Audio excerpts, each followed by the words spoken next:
In 1788, the King of England began speaking without stopping for 58 hours straight. His servants bound him to a chair, gagged him, restrained him for his own safety. His urine, his own physicians reported, had turned the color of blood. For over a century, historians called this insanity, simple hereditary madness, a mind that had simply broken. But in 1966, two researchers reopened his medical records, 200 years after his death, and found something extraordinary. The king wasn't insane. His blood was poisoning him from the inside, one drop of purple urine at a time. And the same disease, historians would later discover, was quietly moving through the royal bloodlines of Europe for generations, long before anyone understood what it was doing to them. Before you say, royal families were just inbred, this isn't that mysterious. Let me stop you. This wasn't simple bad genetics. This was a specific, identifiable disease, one so strange in its symptoms that centuries later, biochemists would connect it to the origins of vampire folklore itself. So the real question isn't, did European royalty carry hidden disease? Many bloodlines did. The real question is, how did one disease travel silently through 5 centuries of kings and queens, driving some of them to episodes the world called madness? And why did it take science 200 years to even see it? Let's go back to Windsor, 1788. King George III of Great Britain had ruled competently for nearly 3 decades. Then, without warning, his body turned against him. He suffered violent abdominal pain. His limbs weakened until he could barely walk. He talked incessantly, obscenely, for hours at a time, unable to stop himself. His physicians, using the medical understanding of the era, did what they believed was treatment. They bound him, gagged him, strapped him into a restraining chair for hours at a stretch. His urine, multiple witnesses recorded, appeared blood red, sometimes described as the color of port wine. The king recovered, relapsed, recovered again, cycling through episodes for over 3 decades. By his final years, he was blind, deaf, and confined at Windsor Castle. A king in name only, wearing a purple dressing gown, agonizing in his rare lucid moments over what he had become. He died in 1820. For the next 146 years, the official explanation never changed. The king had simply gone mad. But madness doesn't turn your urine the color of blood. And in 1966, 2 researchers finally asked the question no one else had. What if it was never his mind at all? In 1966, psychiatrists Ida McAlpine and Richard Hunter published a paper with a startling title, The Insanity of King George III, a classic case of porphyria.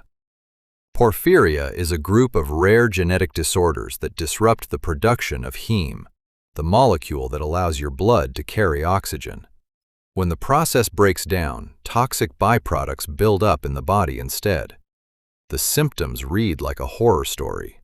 Severe abdominal pain, muscle weakness, seizures, extreme sensitivity to sunlight, causing the skin to blister and scar, and, in some patients, red or purple-tinted urine, caused by the very same broken pigments that should have become healthy blood.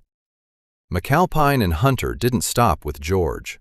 They traced the pattern backward through history to Mary, Queen of Scots, executed in 1567, and her son, King James I of England, who had documented wine-colored urine of his own. The disease, they argued, had been quietly inherited through the royal houses of Europe for over 200 years before it ever reached George III. It even earned an unofficial name in later scientific literature, the royal malady. A single mutation passed silently from monarch to monarch, hidden inside a bloodline that considered itself untouchable. But porphyria didn't just explain a king's suffering. Scientists studying its symptoms noticed something else, something that connected this rare medical condition to one of humanity's oldest nightmares. In 1985, biochemist David Dolphin proposed a theory that would spread far beyond medical journals. He noticed the symptoms of certain porphyrias lined up disturbingly well with centuries-old vampire folklore. Extreme sensitivity to sunlight, severe enough to cause burning and disfigurement. Receding gums, in some cases, that could make the teeth appear more prominent. a disease that seemed to punish its victims for stepping into daylight. Historically, some believed a Porphyria patient's missing heme might even be partially eased by consuming animal blood, a detail that lined up eerily with old folklore about creatures who needed blood to survive. The theory became a sensation. Newspapers ran headlines, documentaries were made. Porphyria became known, informally, as the vampire disease. There's just one problem historians are quick to point out. Most experts now consider the direct vampire connection to be historically and factually unfounded. A compelling urban legend built on selective symptoms, not solid evidence. The disease is real, the suffering was real. The vampire folklore predates any scientific understanding of Porphyria by centuries. But the story was simply too good not to spread. Here's the part almost nobody mentions when they tell this story. The Porphyria diagnosis that made George III famous, the one repeated in plays, films, and documentaries for 60 years, it may not even be correct. In the 2000s, researchers went back to the primary evidence and found a serious complication. When scientists tested strands of George III's preserved hair, they found arsenic levels over 300 times what would be considered toxic today.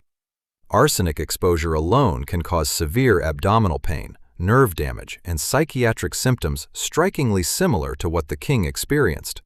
And arsenic-based compounds were common in medical treatments of the era. More recent historical re-examinations, including AI-assisted analysis of his symptom patterns, have raised further doubt about whether Porphyria fits his case as neatly as the 1966 paper claimed. Some researchers now argue his repeated dosing with toxic medicine may have caused, or at minimum drastically worsened, symptoms that were misread as an inherited royal curse. So which is it? Genetic disease or poisoned by his own doctors? Here's the genuinely fascinating part.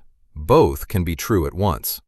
Because while George III's individual case remains disputed to this day, the Porphyria gene itself has since been confirmed through actual DNA testing.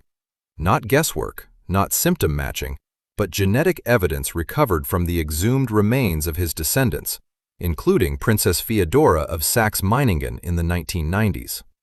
The mutation was real. It was in the bloodline. Whether it was the thing that actually broke the king's mind in 1788, that question may never be fully settled. Here's what I want you to take from this.